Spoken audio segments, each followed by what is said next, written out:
Beautiful people, why do we suffer? Really important question. Because if we are honest, then the life of the majority is suffering. It sucks, right? I mean, obviously, if you take a look at other countries outside of the West, then it's obvious that they are suffering. Not everyone, obviously, not every country, but you get what I mean.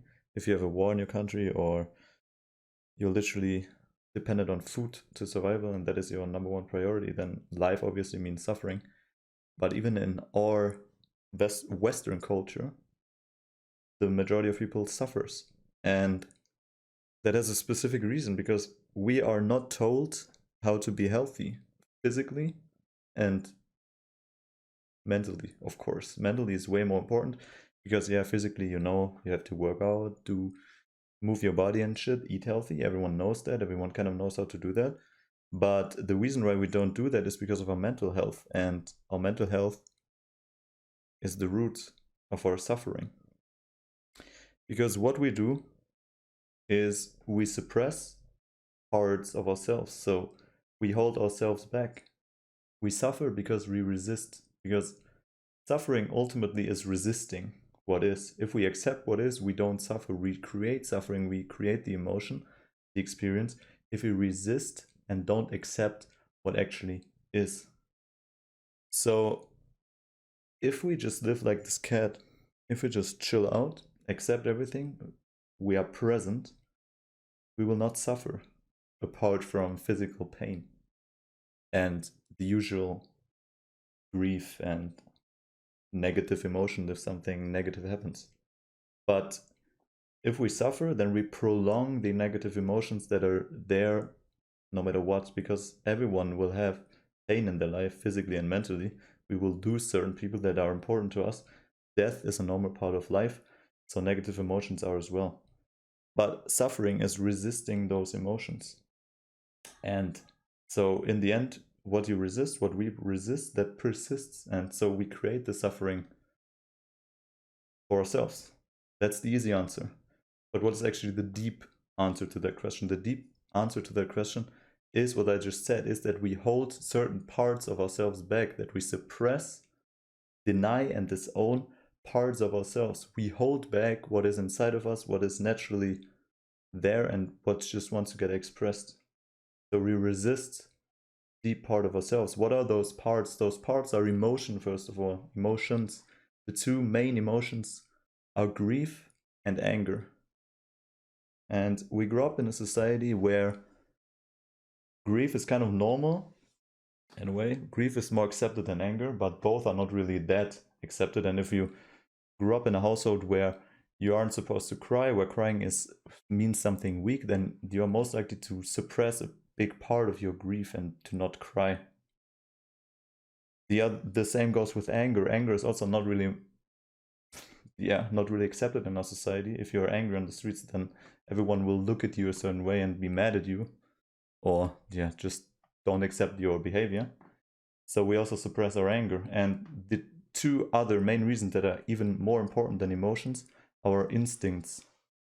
And we hold our instincts back. So what are our instincts? Our instincts are, first of all, sexuality. Like Sigmund Freud says, we are sexual beings, we are animals, we need to create children in order to survive. So that is an instinct of us. Everyone needs to express sexuality. Everyone also needs to express the second instinct, and that is aggression.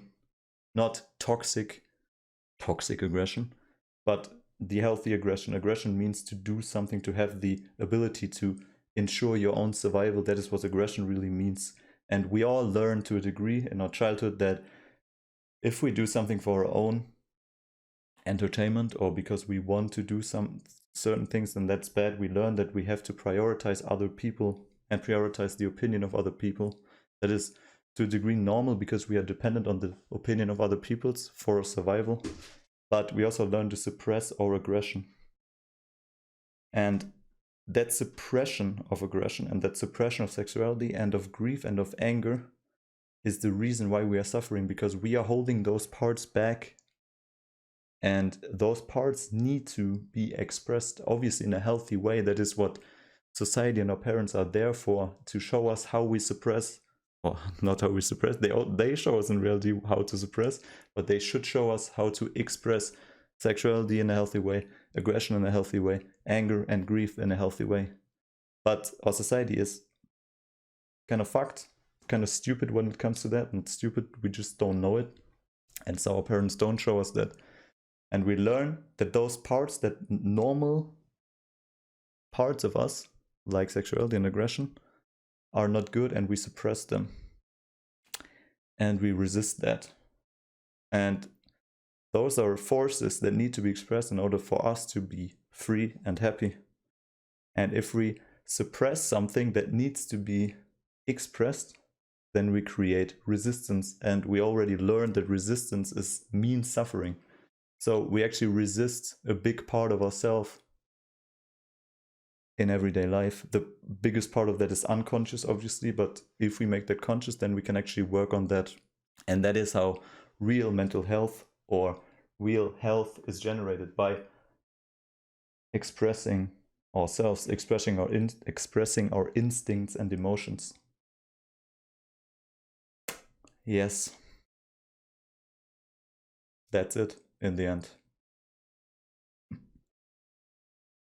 Sounds kind of weird and complicated, but also not complicated, because it really isn't. But just know that you hold yourself back by not even knowing that. That is why being focused on yourself is so hard for you, and you feel bad if you don't help other people. You obviously should help other people sometime, but you get what I'm saying. And yeah. So the reason for suffering is our subconscious, is that we resist ourselves.